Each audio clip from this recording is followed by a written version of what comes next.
Hey guys, welcome back. I hope you are having an amazing day. Let's get right into the stories.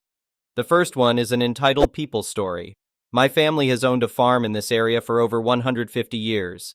It's nothing too fancy, just a simple plot of land where we grow crops like corn, wheat, and soybeans. The farm isn't huge, but it's big enough to provide a decent living for my family. I took over running the farm from my dad about 10 years ago. He taught me everything I know, from driving the tractors to managing the finances. Owning this farm means the world to me. It's not just a job, it's my family's legacy. The land next to ours has always been empty fields and woods. About 5 years ago, a big developer bought up that land and turned it into a fancy neighborhood with huge houses. I didn't think much of it at first. As long as they didn't bother me, I was happy to have new neighbors. Boy, was I wrong. Shortly after the houses were built, one of the new homeowners approached me one day while I was out fixing a fence. He immediately started complaining about the eyesore of my farm and how it was bringing down property values in his neighborhood. He went on and on about how I needed to clean up my farm so it was more pleasant for them to look at. I tried to be polite and explain that this was a working farm, not a country club.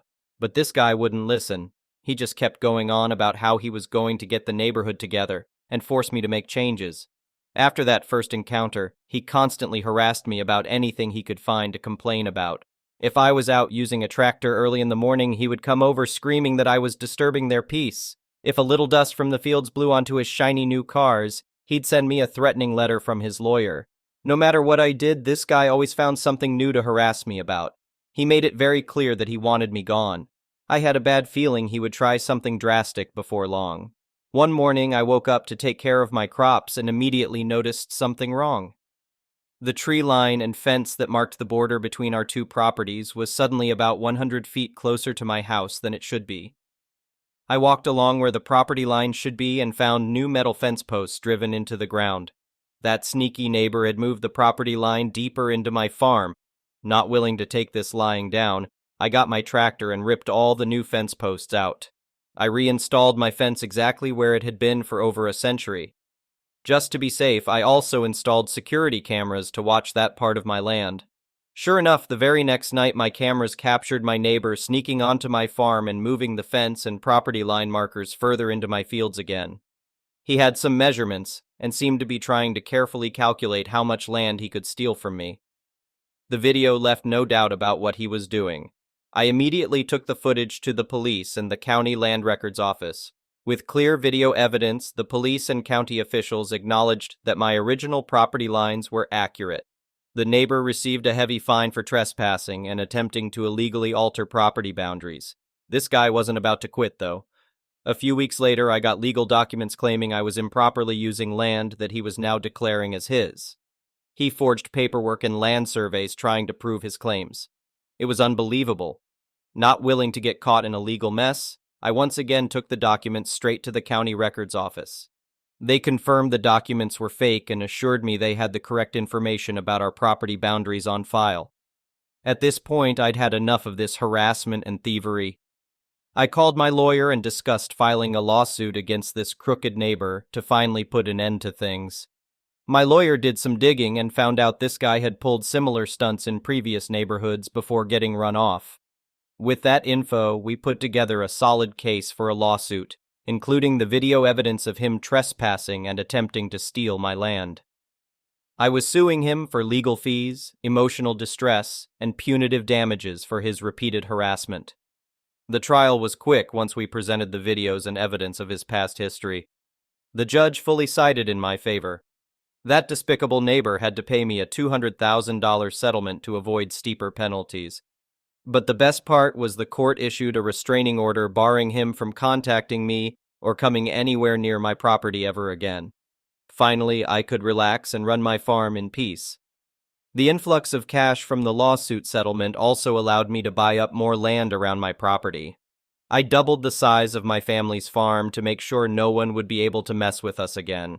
I never wanted things to go so far, but sometimes you have to stand up to people trying to take advantage of you. This experience taught me the importance of protecting your rights, retaining evidence, and seeking justice through the proper legal channels. In the end, I was able to defend my family's legacy on this farm from a disrespectful and dishonest person.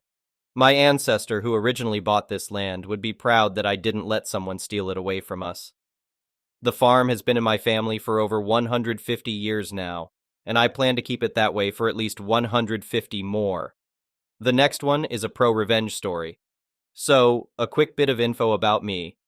A really traumatic event happened to me a few years ago, which made my existing depression and anxiety issues 100 times worse, and I've been struggling in and out of therapy for the last few years. This year, I finally found a part-time job with medication and therapy, which is helping my mental health, and I'm improving. Now, because of this, I've had to rely on welfare for a while, as I would be homeless without it subsidizing my rent. Where I live, you must go to appointments with a job provider, someone who assists you in getting back into life and the workforce, and helps manage disabled people in work. I've had fine experiences with most of them, helping set me up with free psychologists to assist with my illness. Others made phone appointments for me when I was in a bad state, unable to leave the house. Basically, they report to the government what you're doing, so you keep your welfare. In comes HB, heartless idiot. The employees at these facilities change every few months because it's a depressing job dealing with people who are at a low point in life. She's my new assigned job provider. During work one week, I had contracted a nasty cold from a client, and out of respect, I called a few days before my appointment and let her know that I had a cold and couldn't come in for 2 days when I wasn't contagious. You'll need to get a doctor's certificate for that. In my few years, sadly, in this system, these appointments were more like checkups rather than a strict system. I understand if I was dodging it, but this wasn't anything of the sort. I explained to her that it wasn't so serious that a doctor would issue a certificate for it, but I could go anyway. I politely asked her to reschedule, but she said, "Come in when you have the doctor's certificate." Okay, it's on. I made a doctor's appointment for 2 days later because it was the soonest I could get. I knew my doctor and knew that he wouldn't stand for this. A German man in his 60s with a firm grasp of common sense. I went in and explained that I needed a doctor's certificate for a cold I had over the weekend/early in the week, and he told me, "That is the stupidest thing I have ever heard. If you have a migraine, you call in. You can't come get a doctor's certificate for it. What a waste of taxpayers' money. I won't bill the healthcare system for this. Give her my card and tell her to call me if she has any issues." So off I went home. I called the job provider's head office and explained how upset I was at how I was treated over the phone and how I didn't really want to go to another appointment as it flared up my anxiety. Head office wasn't happy to hear that a system that's supposed to support people, especially those who work and need a little help, is giving someone a hard time. But it doesn't end there. Sadly, I'm told I will probably have to go to the next appointment with her, which she didn't make, so I decided to go up and show her the doctor's card. So in I go, and the receptionist comes up, and I state my name, asking for the consultant. Now, I have a unique last name. It's long and very, very obvious of what religion race it's from, and I overhear them in the office behind saying, "Oh, it's throw away whatever the ducat is," and I'm not happy. I found it horribly rude how they mocked my last name, so I go into the appointment face to face with this woman for the first time. I explain what the doctor said to me, and her face contorts into a grimace. I ask her to reinstate my payments as she had suspended them for marking me absent even though I called to rearrange. She then tells me I have to do full-time work to qualify for no outside activities, aka forced non-paid work. I explain to her my disability with my mental health and how the last consultant I had helped me by organizing a psychologist as I was not ready to transition to full-time work since I had only just gotten a part-time job and I'm still getting used to that. She doesn't want to hear it and tells me that, well, you can do it or you can have your payments canceled. Your choice. Okay, now it's on. You're threatening where I live because you have something against me now? I reluctantly agree to a second appointment, but I knew I wasn't going to go to it. Oh no. I call head office again as soon as I get out of there to let them know how awful I felt that they mocked my last name, as its heritage was very important to me, and how I felt I was being targeted as I'd never had issues previously. I turned up to the next appointment and was met with the manager holding a transfer form for me. She spoke to me in a very resentful tone and then went on to slander every other job provider. This won't do. I take the form and submit it to the other job provider who said that they didn't sign it.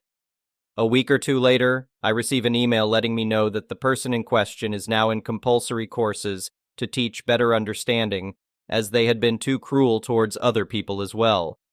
They call me to let me know this as well, where I told them about the slandering. Turns out that's the person on the phone. This woman continues to laugh nervously as I tell her how unprofessional it is to slander other companies in front of customers. But you know what? Out of my hair. She told me the transfer should come through soon, and I get to sleep at night knowing HB has to attend compassion classes to not be so rude to people. The next one is a petty revenge story. I was working at a Tim Hortons in my youth, think 19, 20 years old, and I prided myself on polite and courteous service. I was always cheerful and tried my best to fill orders promptly. I managed this by telling myself that even the worst customer could just be a normal person on the most terrible day of their life. I usually brightened people's days and saw many grumpy people leave happier because of me. Until the Karen came in. I was dealing with a lunch rush, which means for several hours people streamed in as if food and drink had never existed and would never exist again. So there were a lot of people to get through. A lot. So under these conditions, the Karen showed herself. She was belligerent, rude, and had a truly massive order to fill. Nothing I couldn't handle. However, she had several drinks ordered, think 8 different beverages, and she had 3 dozen donuts, which is fine, nothing out of the ordinary, but she had to have them specifically in a certain order in the boxes, and this took time as she ordered me about. No problem, I've dealt with weirder things while working there. The line, however, was backing up while I was serving her, and her true colors were starting to show as I filled her order. Then we get to check out. I start to ring her up. She changes her order, the 3rd time again, and wants to add 4 sandwiches. I say, "Ma'am, could we ring the drinks and donuts through first? Until I ring you through completely, it ties up a cash register." The Karen screeches, "I won't pay more taxes on my order, you won't cheat me!" I stare rather dumbfounded at this logic. I tried to argue with her, saying, "Ma'am, this won't increase your taxes, it's just faster." The Karen interrupts, "No, I won't be cheated, you hear me?" And I shoot a deeply apologetic glance at my coworkers, who are now, regretfully, dealing with a crowd with 1 less cash register. Then I proceed to head to the deli to make her sandwiches as fast as I physically can so I can get back to the counter. The Karen smugly chides and reproaches me while I make her order, telling me, "You're making the sandwich wrong," and tries several times to order me about as if I were a complete idiot. As I'm finishing my 2nd sandwich for this woman, I am getting irritated with her attitude. I, still politely, inform her that I have to assemble the sandwiches in a certain order. I even have a physical chart to follow. I could get fired for not following the chart. She harumphs at me while muttering under her breath about how no one respects their elders anymore, and "duck you," and more angrily, "idiot," when I'm beginning the 4th sandwich. My sunny disposition was leaving me at this point. This woman obviously had no respect for me, thinks I am incompetent, and doesn't care if she insults me. So impulsively, I came up with a plan as I finished up the 4th and final sandwich. Smacking my head, I say, "Oh, I almost forgot." The Karen grumbles, "Forgot what?" I say, "Well, we have a new promotional offer, and I almost forgot to ask you about it. You see, Tim Hortons has been doing ergonomic studies and has found that right-handed people and left-handed people hold bags differently."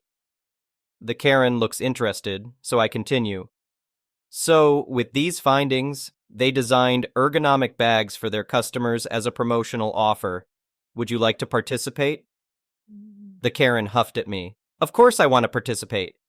I give my best customer service smile and say, "Okay, would you like a left-handed bag or a right-handed bag?"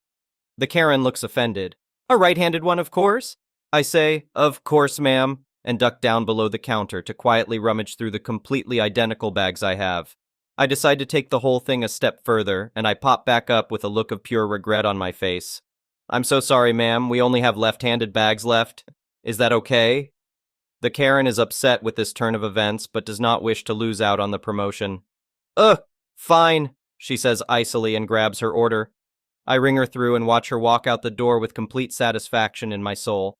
The added cherry? I heard her complaining about her left-handed bag to her friend as she walked out with her order, and the confused look on the friend's face was priceless, as this woman idioted and moaned about this completely made-up problem.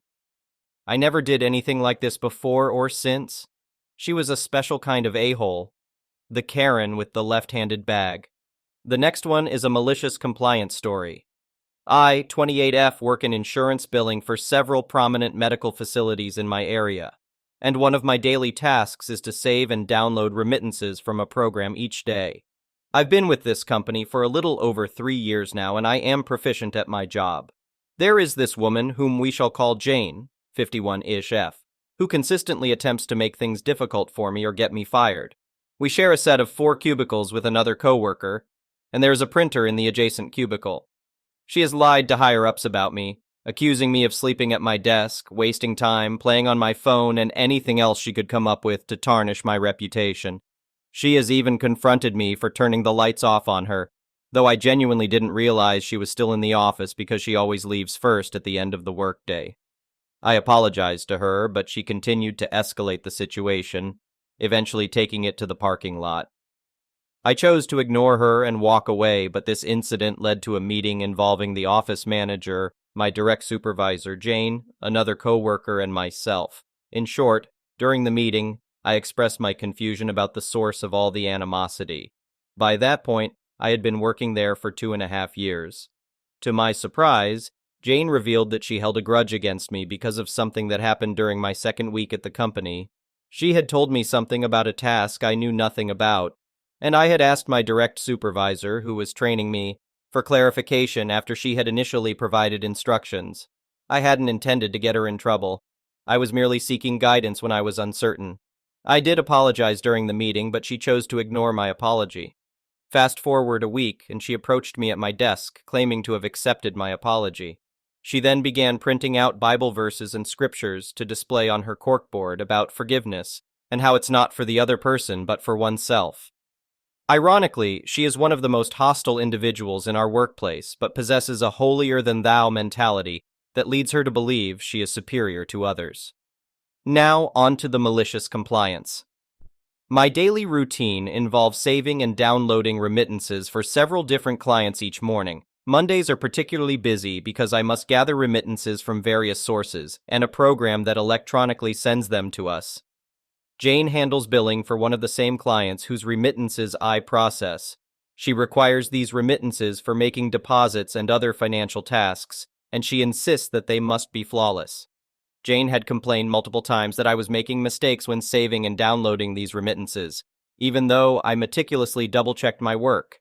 I received an email last week stating that Jane had lodged another complaint, so I decided to do things differently this Monday. Instead of prioritizing Jane's client, I started with the other 4 clients, taking my time to ensure absolute accuracy with Jane's remittances because she demanded perfection. I didn't want to upset her, chuckles. As a result, she had to wait longer for the remittances needed for her deposit, causing it to be delayed until the following day. Since that Monday, I've been consistently placing Jane's client last in my queue.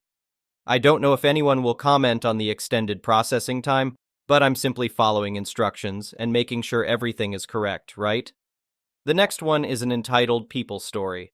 My younger sister has always had issues with entitlement, taking advantage of others, throwing fits, being verbally abusive, and being a miser. Not trying to dispense armchair diagnoses, but she really does check every box of NPD. A few years ago, she announced her engagement to a nice guy who was a pushover. He expressed not wanting to get married for a while, but she proposed to him, not that there is anything wrong with that, and kept pressuring him to get married. He comes from a wealthier family than us and is good with money and investments, a perfect combo for her to take advantage of and have someone bankroll her delusions. He wanted a modest local wedding so friends and family could attend. My sister decided she wanted a destination wedding outside the country. At the time, my husband and I didn't have the best paying jobs. He was working on a second degree and we had imminent goals of buying our first home together. We regretfully declined her invitation because the trip would cost us $3 to $4K, which we did not have. It would have to go on a credit card. When we RSVP'd no, she said she and her now husband wanted to pay for everything so we could attend. My husband and I were floored because 1, that is a lot of money, and 2, my sister has never been one to offer to pay for anything. We accepted her offer with a lot of gratitude. A couple of months go by and she asks if my husband and I have booked our airplane tickets and hotels yet and said, they just keep getting more expensive the closer they get to the date, you know. What? I have never expected anyone to just give me anything, but my financial situation hasn't changed. We tell her as much and she says, "Well, husband and I looked at all the prices a while ago, and it is too much money, so you guys will have to take care of it yourselves." We ignored her and went on with our goals. Months go by, and my husband and I both get better jobs and buy our house. Sister comes back and asks again if we purchased our tickets, despite repeatedly telling her no. We tell her again no, and at this point, with our new jobs, we aren't allowed to take time off yet and don't have enough PTO anyway. When I started my job, they offered to honor upcoming events if I needed time off, but I had said I didn't need anything since I already planned on not going to the wedding. We didn't have savings and took on a mortgage, so we can't tack on credit card debt too. I was so annoyed with her constant, "just figure it out" tantrums and "if you really loved me" speeches. I tried to frame it differently so maybe she could understand. I told her that attending her wedding would mean that we would have to no-show at work, likely lose our jobs, not be able to pay our mortgage, and then lose our house.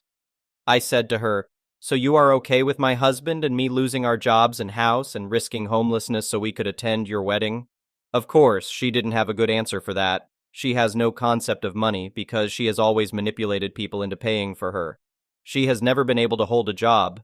She has no empathy for others, yet thinks she is deserving of special treatment. I don't understand where it came from because our parents raised us to be hardworking and to not expect anything from anyone. Our parents and my husband and I couldn't afford to attend. Her husband's family could and wanted to go, but she wouldn't allow it because it would be weird to only have his family there and not mine. She put up a huge paywall and then blamed us for having to elope and went NC with us. It has honestly been a huge relief after a lifetime of her abuse.